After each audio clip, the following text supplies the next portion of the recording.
very good evening and welcome to UBC News Tonight. Today on the 14th of August, 2026, with me Sharon Kyomugisha coming to you live from the Nile Avenue.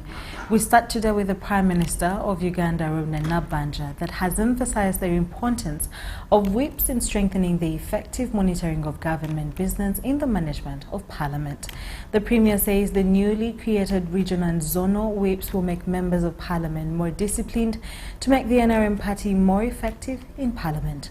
She was addressing chairpersons of committees in Parliament, regional and zonal whips who are undergoing an induction course in Entebbe municipality, as the details will show. Right, Honourable Prime Minister. This induction is dedicated to strengthen the whipping and the coordination of government business in Parliament. The government will rely on you in your regions and zones to be the first point of contact between the members of Parliament, the government chief whip, and my office. While chairing your committees and identifying strategic areas for government, you also do the whipping.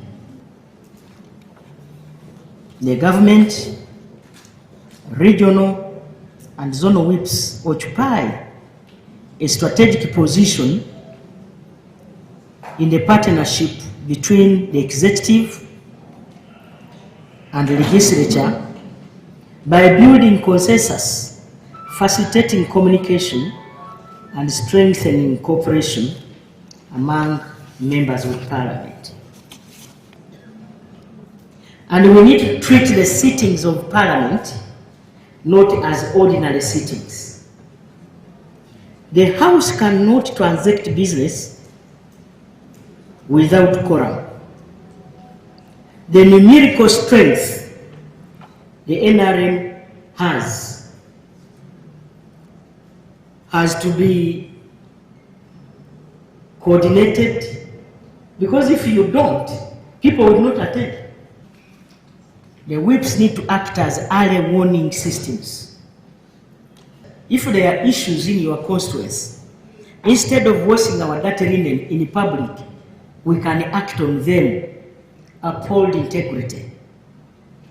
Conduct yourselves in public and in private at a level befitting your status. Our committee whips, your role will equally be critical in ensuring effective coordination within parliamentary committees and strengthening the participation and contribution of our members to the legislative and oversight functions of Parliament. The 12th Parliament must work effectively, and the whipping structure has an important role in ensuring this. Exchange ideas and build working relationships. Please network. As members of Parliament, we need to reinforce unity in advancing the government legislative programs in Parliament. When we caucus, therefore, we need to have one voice to support government policies and programs. The last is about recognizing the value of accommodating divergent ideas as means of strengthening the debate, consensus building, and the overall quality of parliamentary business.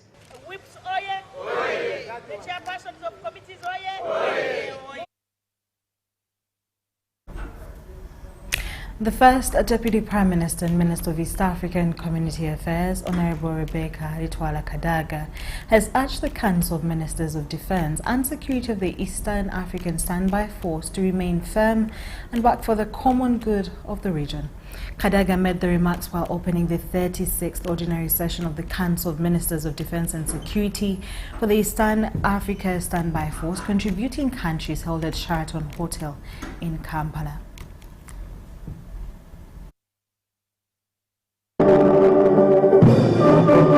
On On Thursday, defense chiefs and security heads for national armies for East Africa standby force contributing countries held a high-level meeting to discuss the funding of the joint force and regional security threats. A number of issues came up at the summit, discussed and adapted. It is therefore imperative that we chart common solutions to these common challenges.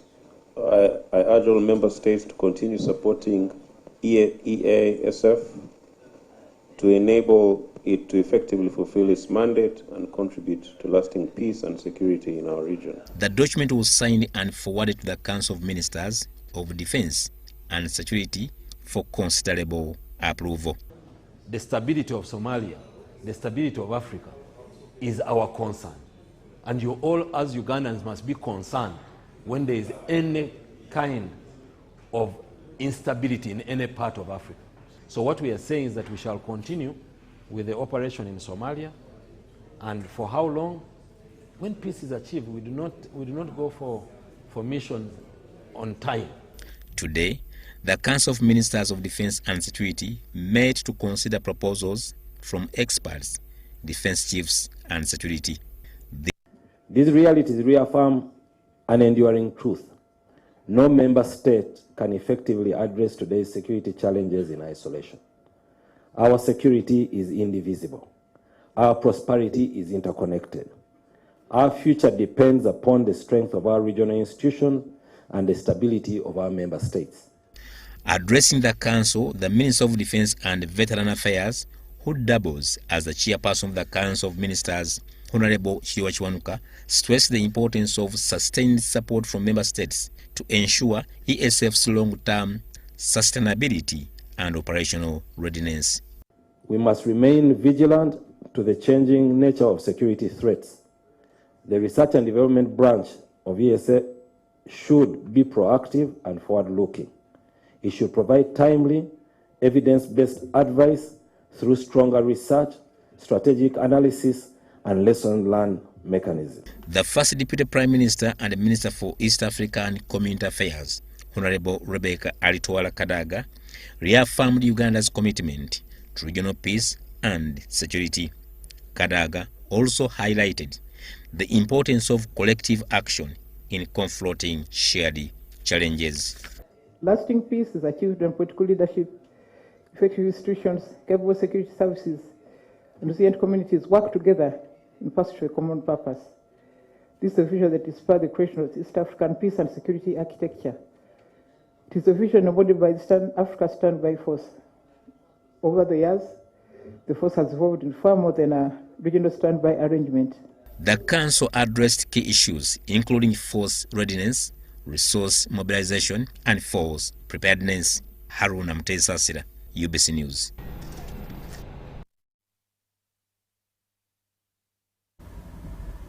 Minister of State for Local Government Justin Namere has ordered the arrest of the officer in charge of Budaka Health Center 4, Winfred Mutaki, and the Budaka District Health Officer, Erisa Mlwani.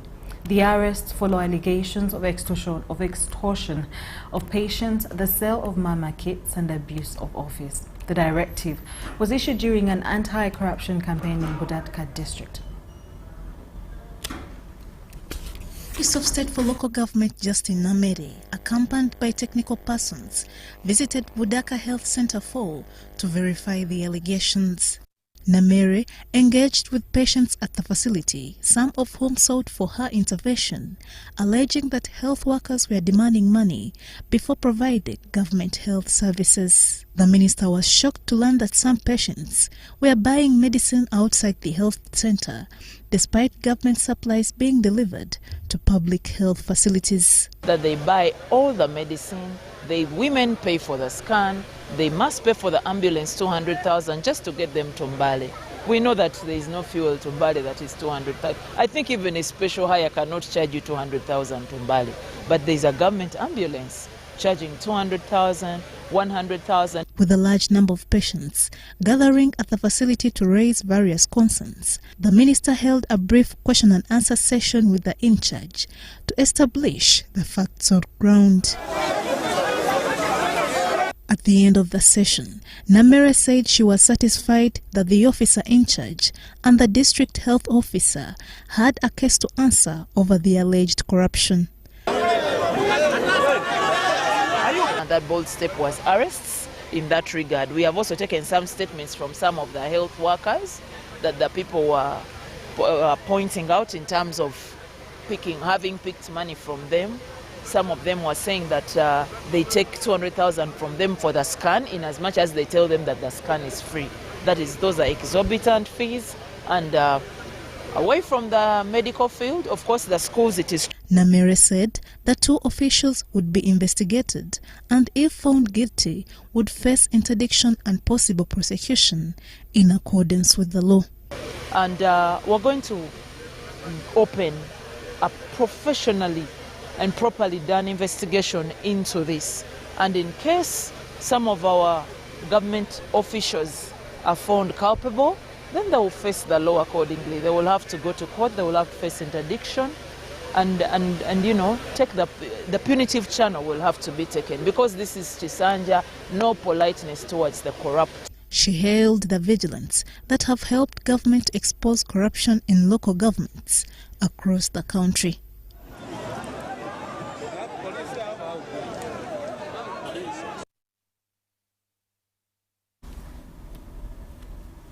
In more stories tonight, accounting officers who will commit government to spend without a budget for recruiting staff will be fired. Officiating at the opening of the retreat of Ministry of Finance and 3 parliamentary committees, the Minister for Finance and Economic Development, Henry Musasizi, said that the ministry is going to put in place a budget discipline and accountability charter which accounting officers will sign. We have details on this story. Ministry of Finance and Economic Development has organized a retreat to engage with members of the 12th Parliament from the Committee of National Economy, Budget and Finance on the mandate and roles of the ministry and also strengthen coordination between them. This meeting comes at a time when the ministry is in the process of enforcing discipline to deliver results in line with the 10-fold growth strategy. Issues raised by members of Parliament range from domestic areas, challenges of delayed projects, local government budgets and standardization.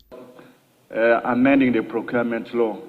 I think, colleagues, this is something we need to keep taking interest, because one of the challenges we face in this country with delayed projects, which actually feed into accumulated interest on foreign loans. Let's have a very conclusive amendment on the PPD Act. If you could make it a bit stringent, that by the time you make an administrative view, you pay a certain amount of money, deposit in the bank. In case you don't go through, then you pay back. Can't we have a standard, for example, on the average cost of a Maram road in this country? 5 to 7 meters. Finance Minister Henry Musasizi said the tax to GDP ratio has stagnated at 13%, contrary to the set target of 20% this financial year. With the support of MPs, Musasizi says it can be achieved. Starting this financial year, accounting officers will sign a budget discipline and accountability charter. Tighter rules on recruitment. Here, colleagues have been reaching out. Some of the cows have been robbing you, that they have not been appointed accounting officers. The reason why they have not been reappointed as accounting officers is mainly one reason. They have recruited staff without the budget. Bring supplementary requests for things which are routine, the things which you must have planned for. In other words, don't turn your poor planning into a crisis for government. Rule number 4 is on the procurement, ensuring that you procure on time, within the budget and the value for money. Failure to do so, you are out. The Permanent Secretary and Secretary to Treasury at the Ministry of Finance, Ramadan Gobi, says the answer to political pressure is not to eliminate Parliament from the budgeting, but to ensure it's not used as a mere rubber stamp, but possesses the final power on the budget. So we are seeking the support of Parliament in scrutinizing the budgets of ministries, departments, agencies, missions abroad, local governments, so that we stamp out what we call budget games. Like people allocating money to things which are not priority, and they leave out priority issues. And people who think that the budget should finance everything, having so many priorities, when we have already defined the priorities of Uganda as in the 10-fold growth strategy. Frames the budget, takes it to Parliament. Parliament does not necessarily have to rubber stamp. They have a lot of powers over that budget, scrutinizing it. If they find that a certain entity is spending money or is not supposed to be given money for a certain item, they can easily say, we are not approving this budget. I'm Nafka Farida in Kampala. Uganda Airlines is turning to the East African Civil Aviation Academy in Soroti to train pilots, engineers and technicians for its expanding fleet. The carrier is preparing for the delivery of 4 Boeing 737 MAX 8s from 2032 and 4 Boeing 787-9 Dreamliners from 2033, with training and technical support forming part of its agreement with Boeing. Samuel Sandana reports. Uganda Airlines Chief Executive Officer Girma Wake has been inspecting facilities at the East African Civil Aviation Academy in Soroti. The visit focused on the Academy's capacity to train pilots, aircraft maintenance engineers, and technicians for the national carrier. Uganda Airlines expects to take delivery of 4 Boeing 737 MAX 8 aircraft from 2032, followed by 4 787-9 Dreamliners from 2033. With pilot training, hour building and typewriting taking several hours, the airline wants its future crews prepared ahead of the first deliveries. What we are trying to do is trying to also get some help from outside to really upgrade the skill and the standard of the school. To be honest with you, it is much better than I expected. So it requires very little from outside. But we are building the ecosystem for aviation in Uganda. These preparations follow Uganda Airlines fleet agreement with Boeing signed at State House Entebbe in June. The agreement, which was witnessed by President Yoweri Kaguta Museveni, covers training support for the East African Civil Aviation Academy in Soroti.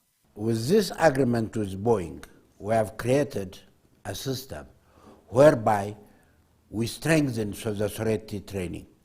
We are now sending university graduates, fresh university graduates to Soroti, engineers to learn aircraft maintenance, engineers. We will send pilots direct from school. People will come with fresh mind, people whom you can teach new subjects, not bent. You know, once a wood grows, if it is bent, you can't make it straight. But you get fresh students with clear thinking and send them through a school and mold them to the airline, and it will do. That is what we need in Ethiopian Airlines, and that is what's helping us. We'll do the same thing here. Wake says discussions will now involve Boeing, Uganda Airlines, and the Academy to determine the equipment, training material, and technical support required at Soroti. The East African Civil Aviation Academy in Soroti was established in 1971 to train personnel for the former East African Airways. Today, it trains pilots, aircraft maintenance engineers, and other aviation professionals from Uganda and across the region. It has the capacity to produce at least 15 to 20 pilots every year in the current status, but with the infrastructure project in place, we shall up the number to maybe 30 to 40. The school really has the capacity, as you have seen. the facilities just need improvement.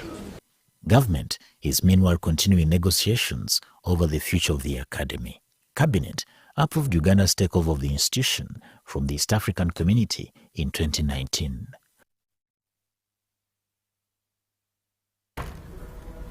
Thank you so much, Stam Semeno, for that story. The Minister for Local Government, Balam Bargahara, continues to roll out the anti-corruption crusade with different local government officials falling victims of corruption allegations. Balam entered West Nile on Thursday through Pakwach district in today's cross-examination, ordered for the arrest of 12 government officials. The arrests include the district education officer, district health officer, district inspector of school, a school head teacher, and district engineer.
MTN voice bundle. Yeah. Load. Hey. Hello, Mama. Hey, it is me, your son of you. Hey, now, Mama, listen to me. MTN has the offer. Yes, it has the offer. You load from 7 a.m. to 8 a.m. Now, they have free MTN to MTN minutes. And those minutes are there all day. So you load, you'll thank me later. Hey, Mama. Load an MTN voice bundle between 7 a.m. and 8 a.m. and get 3 free MTN to MTN minutes valid all day. Dial *100 *21 hash and get your free minutes bully daily. Free your fire with free minutes from MTN. Together, our connection is unstoppable. MTN. My name is Bernadette Nambikaruhanga. I'm the director of the National Curriculum Development Center. I'm inviting you all to the second International Curriculum Conference that is due to take place on the 20th and 21st of August 2026 at Speak Resort Mnyonyo. And we shall be discussing matters related to a globalized future in as far as curriculum is concerned.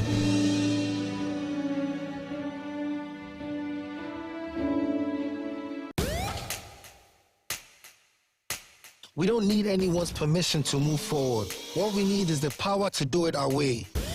Spiro is not your typical EV company. It's the power grid for African ambition. A network that connects Nairobi to Kigali, Lagos to Lome, Dar to Kampala. Not with cables and wires, but with clean, quiet, relentless movement. This is Africa, powered by us.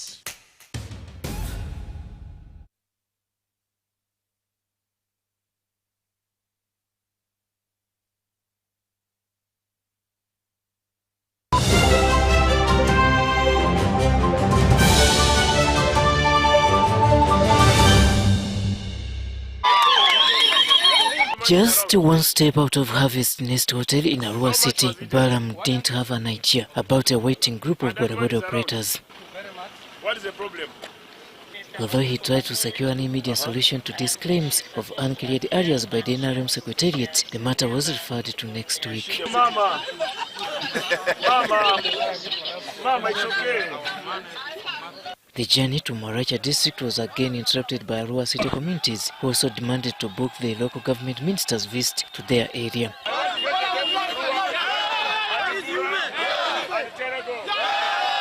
Baram arrived in Maracha district from east border of Arua, where he began by inspecting the spiritual construction works. The height of the bridge was not supposed to be this one. The World Bank. For this incomplete structure, estimated to cost government of Uganda shillings 100 million, is the home of Azuiru sub-county headquarters. So you spent 100 million to have this. Very beautiful. And these are the columns. These are the columns of 100 million. Yes. And these are the rings. In company of the National Coordinator for Parish Development Model, Dance Galabuzi Sozi, and local members of parliament, Baram visited Chirube Health Center free. So are they giving you drugs or they don't give you drugs? At Koi Primary School, it was business unusual. But like they have told you, in P6, only 65 people have sat exams. This school head teacher was at the end netted. A similar situation was found at Media Primary School, where a total of over 1,000 pupils could not be physically traced, although records claim their existence. We are paid for how many? 1,888. The school head teacher and Primary 1 teacher were also arrested by the State House Anti-Corruption Unit. By the time Minister Baram got to the district council meeting, the path had already been cleared. Therefore, you are most welcome. Your purpose is to come to find, expose corruption in the district. The purpose of leadership should be adhered to. Every leader who is elected has a responsibility of oversight. You don't have to wait for Honorable Balam or even the President himself to complain about issues that you can solve yourselves. His brief summary to the leaders in the sectors of education, health and infrastructure left everyone frozen. Let everybody face the law, and nobody is above the law. The time of eating taxpayers' money has come to an end. The District Service Commission was also implicated as one of the sections shielding Marachas corrupt. There are many people who have been acting in hospitals as volunteers. They have never been considered for placement. Whenever they have jobs, they are giving people from outside Maracha who give them money. At the close of the meeting, 9 heads of departments, who included the district health officer, education officer, inspector of schools, community focal person, district engineer, were all taken by police.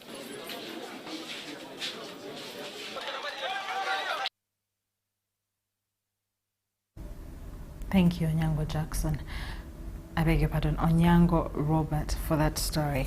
Alcohol consumption in Uganda is raising fresh concerns, with the country having previously ranked by the World Health Organization among the top 3 Africa's alcohol-consuming countries, with each drunkard consuming 12.2 liters of pure alcohol annually. Now, as concerns grow over early morning and daytime drinking, health authorities are warning of the cost to individuals, families and the country's productivity. Health Minister Honorable Dr. Chris Bodiamonsi joins the conversation in this report to discuss how serious Uganda's alcohol problem has become, what is driving it, and whether the country is doing enough to protect its people. Sandra Kahonde with the report. Uganda remains among the countries with the highest levels of alcohol consumption in Africa, with World Health Organization linked estimates putting annual consumption at more than 12 liters of pure alcohol per person. Projections by the Uganda Bureau of Statistics place the number of alcohol drinkers in Uganda at approximately 5.67 million. The broader public health studies estimate figures reaching up to 12.6 million people. The most striking point is that Uganda has a relatively smaller proportion of people who drink, but those who do drink can consume heavily. The 2019-2020 Uganda National Survey found current alcohol consumption at 12%, down from 17% in 2016-2017, indicating a decrease in alcohol consumption in the country. Over 70% of the market comprises unrecorded, illicit or artisanal homemade brews. We advise and educate the people that alcohol is dangerous to our bodies, especially when consumed in large amounts. And therefore, there is need for regulation of production of alcohol, of consumption of alcohol, and the trade and business of alcohol. It becomes very important. In a storm of a damning World Health Organization report, the health minister faces a difficult question. How does Uganda confront a culture in which alcohol is deeply embedded in social and economic life while protecting public health? For instance, there are questions to be asked. Who should access alcohol? Should our children aged 4, 5, 10 years access alcohol and consume alcohol? No. Should we allow Ugandans to be in bars 24 hours consuming alcohol? And yet they must use their time for production and so forth. So all these things must be regulated. For many households, the consequences can begin quietly. Money meant for food or school fees diverted to alcohol, productivity, domestic tensions rising, and health complications appearing only after 10 years of harmful drinking. Research published in 2026 estimates that alcohol use disorder affects nearly 1 in 10 adults in Uganda and contributes significantly to the country's health burden. However, Uganda also faces concerns of illicit alcohol. A recent study notes that a substantial share of alcohol consumed in Uganda is unrecorded, raising additional questions about safety, regulation, and taxation. There is need for a strong regulation, and therefore we need a law that prescribes how the whole industry of alcohol should operate, but also to guide the people on issues of consumption of alcohol, and also the issue of the quality of alcohol which should be allowed on the market in Uganda. But the conversation is not simply about banning alcohol. It is about prevention, responsible consumption, protecting young people, enforcing existing regulations, and ensuring that people struggling with alcohol dependence can access help.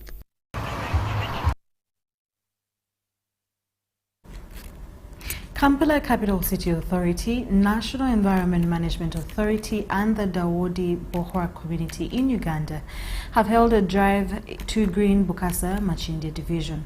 The tree planting drive carried out along Dr. Siedana Mfadal Saifuddin Road is aimed to increasing tree cover, improving the urban environment and encouraging communities to take greater responsibility for environmental conservation. Take a look at the story. The Kampala Capital City Authority KCCA, together with NEMA and the Dawoodi Bohra community in Uganda, has launched a tree planting exercise along Dr. Saidna Mufadal Saifuddin Road in Bukasa Machinde Division. The exercise brought together members of the Dawoodi Bohra community, local leaders and environmental officials who planted trees along the road as part of the effort to promote greener and cleaner Kampala. The local community who stays around, so support us. And we support each other, so at least we have a better environment and we leave a better place to live for our children and coming generation. The stakeholders say increasing tree cover in urban areas will contribute to a healthier environment as well as improve the appearance of communities. Machinde Division Mayor Yasin Omar says tree planting should be made a shared responsibility among communities, local authorities and other stakeholders. So what is important is to make them grow the trees, to protect them, to water them, to look after them. This is the way to go if we want to keep Uganda a better place to live in. NEMA has commended the Dawoodi Bohra community for supporting environmental conservation initiatives, stressing that protecting the environment requires concerted efforts from both government and the public. NEMA says communities also have a critical role to play in addressing environmental challenges rather than focus only on implementing bodies. When you nurture a tree, it will take care of you after it has grown. So let us take up this initiative. The Dawoodi Bohra community has pledged to continue supporting initiatives aimed at protecting the environment and improving the well-being of communities. The public has been encouraged to participate in tree planting activities and take practical steps in protecting the environment. The tree planting exercise is expected to increase greenery along Dr. Saidna Mufadal Saifuddin Road while encouraging residents to take greater responsibilities for environmental protection.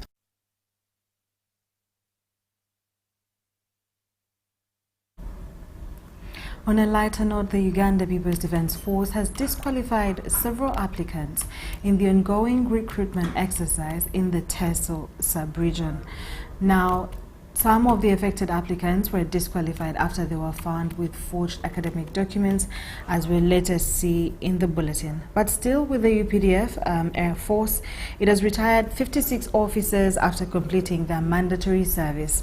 And of course, the Commandant, Lieutenant General Charles Okidi, urged the retirees to use their retirement packages wisely, set clear financial goals, and avoid risk investments. The 56 officers are part of Batch 16 of UPDF personnel retiring from active service. Their send-off ceremony was held at the UPDF Air Force headquarters in Entebbe, following the main retirement ceremony at the Ministry of Defense and Veteran Affairs, presided over by the Chief of Defense Forces, General Muhoozi Kainerugaba. Never, under any circumstances, turn back on the values that you carried throughout your service. And these values are patriotism, the oratory, discipline, integrity, courage, and professionalism. And these values, the Chief of Defense Forces yesterday, he talked about them, and also encouraged those senior officers that they should never, never turn back to those values. Lieutenant General Charles Okidi thanked the retired officers for their service and commended the leadership of President Yoweri Kaguta Museveni and the UPDF command for creating conditions that have enabled the military to maintain peace and security. They took us gradually from no pay to little pay to a honorable pay now. Some of you remember we used to call some money when we joined in 88. Our salary, we used to call it Second World War. Actually, the salary was 1,945. And that money, you could just go and blow it up somewhere and come back without anything. But as they transition into civilian life, Okidi challenged the retirees to make prudent financial decisions and distinguish between their needs and wants. He also warned the retirees against get-rich-quick schemes and other risky investments, encouraging them to set realistic financial goals and consider government programs such as Semyoga and the Parish Development Model PDM. Now that you have left the active military service and you are going to receive your reasonable, some good package and monthly pension, it is never too late to plan how to use this money. It might look big, the package, those ones who have served so long, and after that, your pension will be monthly. But if you have not planned for this money, the retirees were presented with certificates of appreciation in recognition of their service before being escorted out of the Air Force headquarters quarter guard, marking the end of their active military careers. The 56 officers now join the growing number of UPDF veterans transitioning into civilian life, with the military leadership urging them to put their experience and retirement benefits to productive use. Charity Marion Imnat and Silaka Gugube reporting for ABC News. The Uganda People's Defence Force has disqualified several applicants in the ongoing recruitment exercise.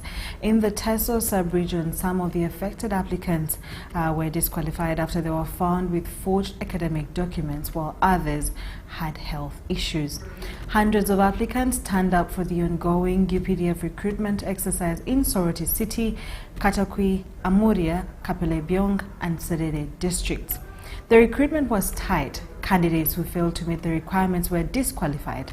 And of course, the recruitment started in Katakwi, followed by Amuria and Kapelebyong. Soroti district and Serere district had the biggest number of applicants with forged academic papers and health complications. In Soroti City and District, 104 applicants were qualified, 80 were disqualified on health grounds, while 13 were disqualified on account of presenting forged papers. Lieutenant Mene stressed that Katakwi, Amuria and Kapelebyong applicants failed medical screening. He also expressed concern that some applicants seeking professional designations presented primary leaving examination result slips instead of the required qualifications. Soroti resident District Commissioner Haj Imran Muluga commended the online shortlisting system, saying it helped in reducing opportunities for the corrupt in recruitment exercise.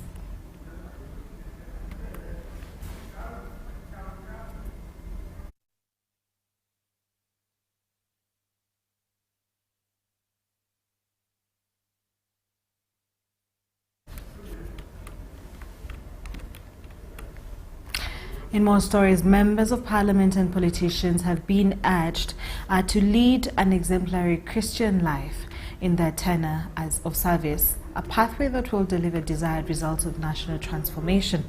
According to the Archbishop of the Church of Uganda, Right Reverend Samuel Stephen Kazimba Mugalu, leaders are appointed by God, and so beseeching his guidance is key for all politicians.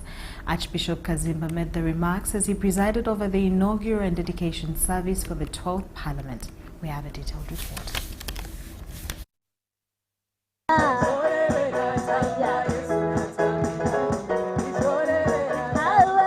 Members of the 12th Parliament that subscribed to the Anglican faith on Thursday held an inaugural and dedication service with the sole purpose of beseeching God's guidance in their service. One by one, members took turns dedicating the august house, the executive, the judiciary, families, and the country as a whole to God. Oh Lord, I pray that you speak to the executive. And Lord God Almighty, remind us the duty for which you have called the executive. And that King of Glory, we shall do what is right for the people of Uganda, your children. All of us as leaders across the spectrum, whether it be political leaders, whether it be religious leaders, cultural leaders, Lord, may we be the Nathans of our generation. May we be the Elijahs of our generation and speak truth to power. And may that power listen, like King David listened and repented. May they not be like Ahab, who did not listen and he perished. Help us, Lord, as leaders to get better. In his sermon, the Archbishop of the Church of Uganda, Dr. Samuel Stephen Kazimba Mugalu, implored politicians to exercise integrity, transparency, and accountability. After acknowledging that power and promotion comes from the Lord, what is our obligation? Thanking him, but also having his power and win from God, then we must use this power for kingdom business. We must use this power, the position he has given you, the responsibility has given you for kingdom business. That's the purpose. So we are here to make laws that can help the poor, the widow, the oppressed, the depressed, displaced, misplaced, and all those people who have no hope at all. We are all looking at you as we all support one another to see that we can support ourselves. The Deputy Speaker of Parliament, Thomas Tayebwa, asked the Archbishop and religious institutions to pray for the leadership of Parliament as they journey towards restoring public trust. I'm really glad, Your Grace, I haven't received anyone, or the Commission hasn't received anyone asking for space for the witch doctors in Parliament to also perform their duties. So I don't know how we would confront that, because I'm told we are supposed to welcome everyone. Even non-believers haven't approached us. I think they mix in everywhere. They play from everywhere. But we are very, very blessed to tell you that we are an institution of believers. Believers from every aspect. From Muslims to Catholics to, we are an institution of believers, and we do believe that we can only succeed if we dedicate this institution and put it in the hands of the Lord. That's the only way we will progress. Others in attendance were the Dean of All Saints Cathedral, Dr. Rebecca Nyegenye, Reverend Gideon Okello, the head of the Anglican chaplaincy at Parliament, the Minister for Constitutional Affairs, Norbert Mao, both members and staff of Parliament.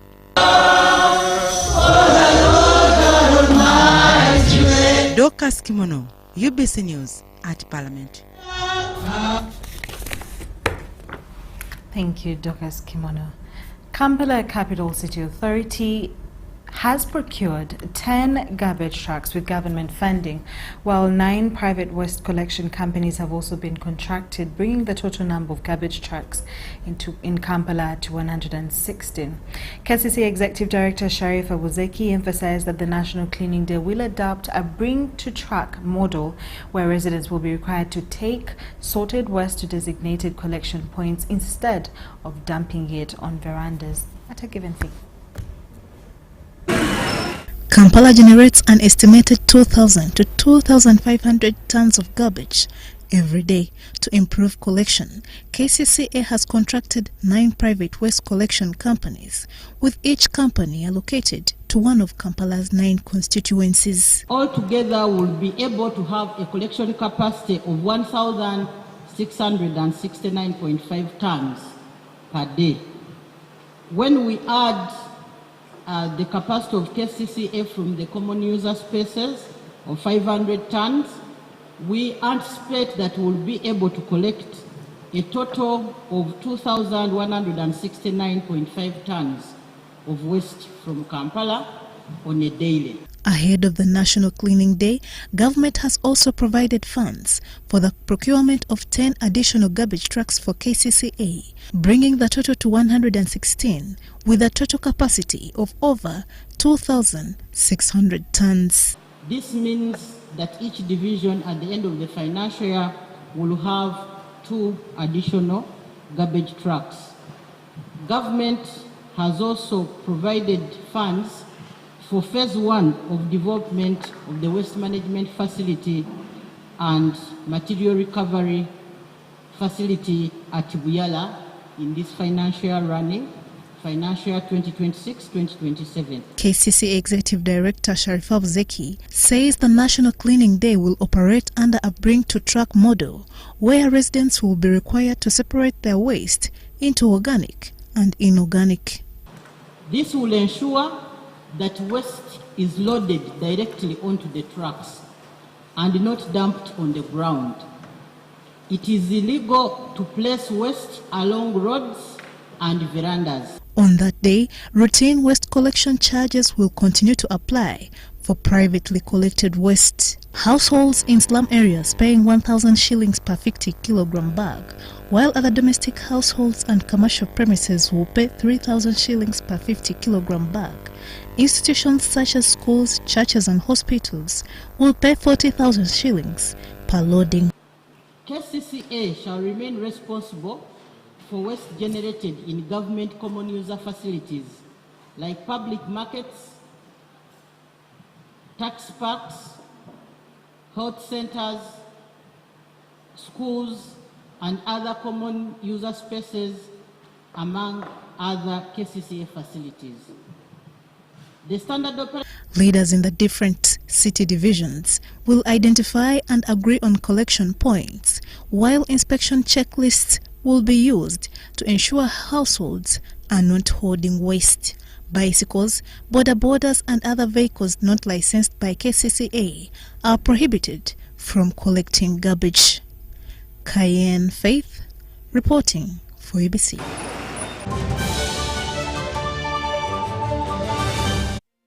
In Uganda, mornings don't begin with sunrise.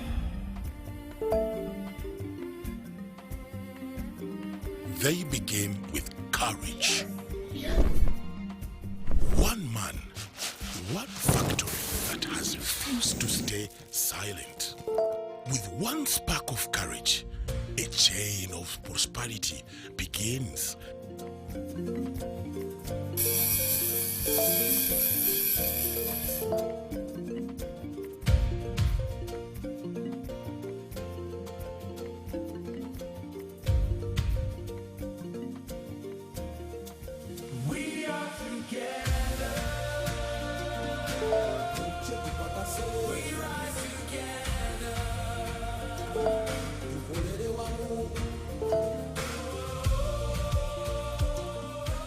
one Ugandan stands up, the nation moves.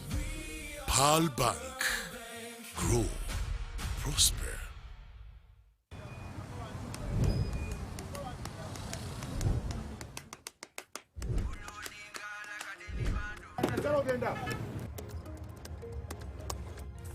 And that's it for today. Till the next episode.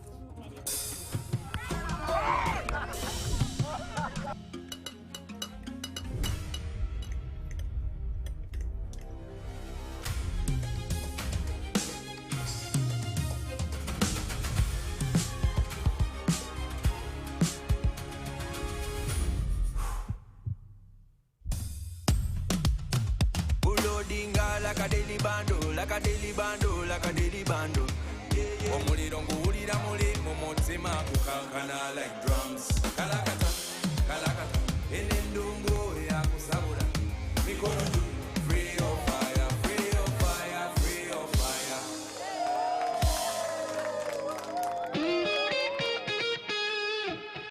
Alo. Ensebo mwami mukasa. Mutyaneyo. Yono broka. Yenze broka wa mayumba. Bangambye ne nyumba za mwenungiko. Kituufu. Oyagala bisenge bimeka? Nga bisatu. Ebbeeyi bagigambye? Bangambye saa 5. Nedda ssebo eno zaali nnyamuuko. Lwaki? Anti langi gye tusiigisa ya mulembe. Kati ne valiyo ekitundu yalinnya. Musiigisa ki? Global Paints. Mutya? Ku siiringi tukozesa Global Mat. Ate munda ne tukozesa Global Silk Vinyl. Singa kwetaga wabweru. Wabweru tukozesa Global Weather Coat Emulsion. Kusiiga gye musiiga. Ogwo omutindo ogusasulira essente zonna. Guli wumite. Global Paint, a reliable product. The Ministry of Energy and Mineral Development, MEMD, warns the public that fraudsters using fake social media accounts to solicit money while falsely claiming they can secure licenses, appointments with the Honourable Minister, or influence ministry decisions. Please note, you do not pay to meet the Honourable Minister or any Ministry of Energy and Mineral Development officials. Ministry of Energy and Mineral Development has not authorized anyone to collect money on its behalf. All Ministry of Energy and Mineral Development services are free of charge, except for statutory fees provided for by the law. Verify any communication by contacting info@energy.go.ug. Report any suspected fraud to the Ministry and the relevant law enforcement.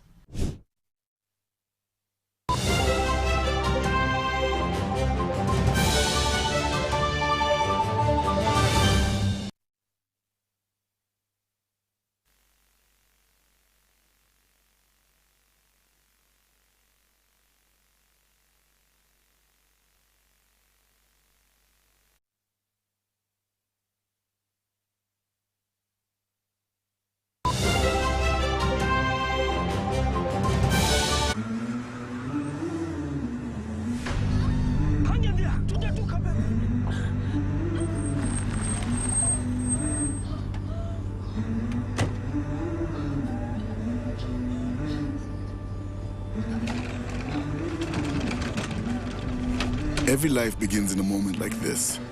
Certain, planned, full of promise. For us, it's a bold ambition to make lives better. Because somewhere, someone is stepping into a world of work for the first time with the confidence that their retirement is taken care of. We make dreams possible. From owning homes to scaling businesses. And when health takes an unexpected turn, help is there when it's needed most. And because legacies matter, what people build does not end with them. It's passed on. We value moments with go-getters, bold dreamers, and believers. Different paths, different rhythms, with one shared belief that financial freedom is within reach. For 40 years, we've made lives better and fueled Uganda's economy. Through careful investment, we have supported businesses, created jobs, and backed our nation. To us, it's more than saving. It's believing in effort, in patience, in possibility. It's making lives better. We believe in you, in us, and in Uganda.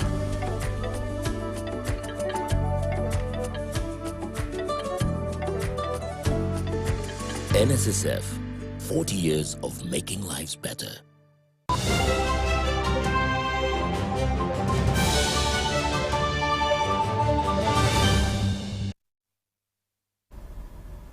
Welcome back from that short commercial break, and thank you so much for still watching UBC News Tonight with me. From the business desk, for many Ugandans, the dream is of owning or living in a decent home, and it still remains a dream. Behind the country's growing housing deficit are families struggling with high construction costs and limited access to affordable accommodation. Now, young innovators are being challenged to turn their ideas into practical housing solutions that could help put a decent roof over more Ugandan families. We have a detailed report. A safe place to call home is more than 4 walls and a roof. It is where families find dignity, security and hope for a better future. Yet for millions of Ugandans, decent and affordable housing remains out of reach. According to the State Minister for Housing, Princess Persis Namuganza, every Ugandan deserves decent accommodation. We also commit to continue providing an enabling environment on policies that promote adequate and affordable housing to eliminate homelessness. That's why we are really emphasizing on the real estate bill to regulate prices and quality of the houses that are coming up. Have you really discovered, members, that these real estate developers are just building substandard houses? To address the housing challenge, government, the private sector and development partners are joining hands to develop innovative and affordable housing solutions. In 2024, the City Foundation made homelessness the sole focus of our Global Innovation Challenge. We congratulate Habitat for Humanity for winning this. At the center of this effort is the involvement of young people. The award ceremony is part of the Addressing Homelessness Through Market-Driven Approaches project implemented by Habitat for Humanity. Projects were judged on creativity, affordability, technical feasibility, environmental sustainability, and the use of locally available materials. The young people, first and foremost, constitute the bigger proportion of our population, but also, we would like to engage them to use their energy, gain their insights and the solutions that they have in their minds, and most importantly, students, because they innovate creatively, and so we are engaging them such that they begin to pick this up, can market them, and then they become the providers of solutions for the future. The minister says the best innovations should move beyond the drawing board and into communities. Now, these ones are saying 38 to 40 is possible. And so, Commissioner Human Settlement, let's see that. If we can even have some space, and we call these students are designed for us some part in that settlement of the president. Yes, for the 30, 40 million house, and we see we can provide. Yes. Uganda faces an estimated housing deficit of 2.6 million units, with about 300,000 new units needed. If Uganda must build 300,000 new homes to close the housing gap, then we will need bold thinkers and courageous innovators who are committed partners to help lead the way. Dennis Igor for UBC.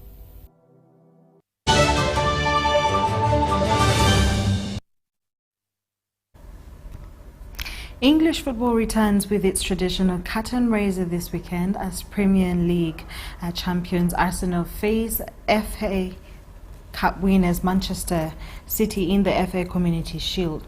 The two sides meet on Sunday at the Principality Stadium in Cardiff, with the first silverware of the new campaign at stake.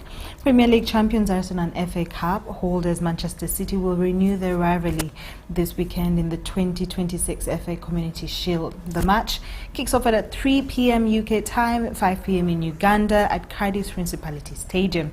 For Arsenal, it is another chance to celebrate a season in which Mikel Arteta guided the Gunners to their first Premier League title in 22 years. Arteta says his side remains hungry as it prepares to begin its title defense. Manchester City arrives as FA Cup winners and under new management, with Enzo Maresca taking charge of his first competitive match since succeeding Pep Guardiola.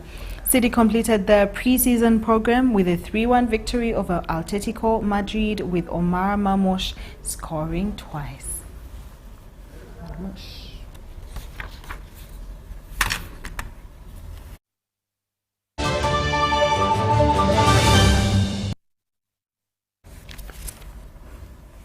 And that's all we had for you in this hour. For more news coming your way, do join me later on at 10 p.m. My name is Sharon Kyomugisha. Stay tuned on UBC TV Inspiring Uganda.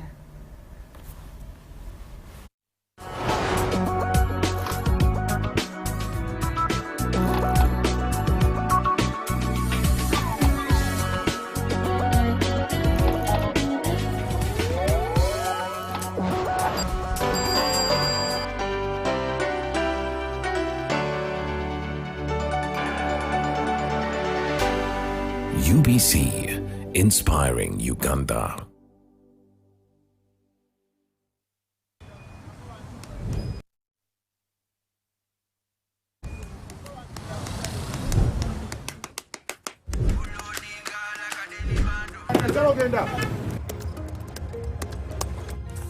And that's it for today. Till the next episode.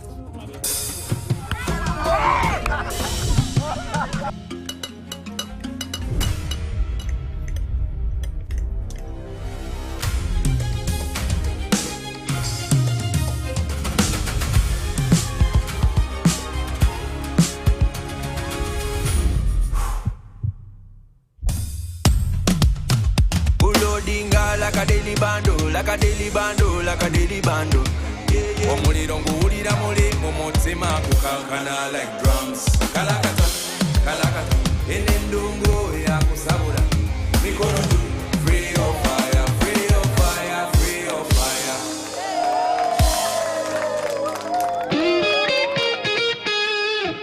Are you looking for a home away from home? Then this is the place for you. My name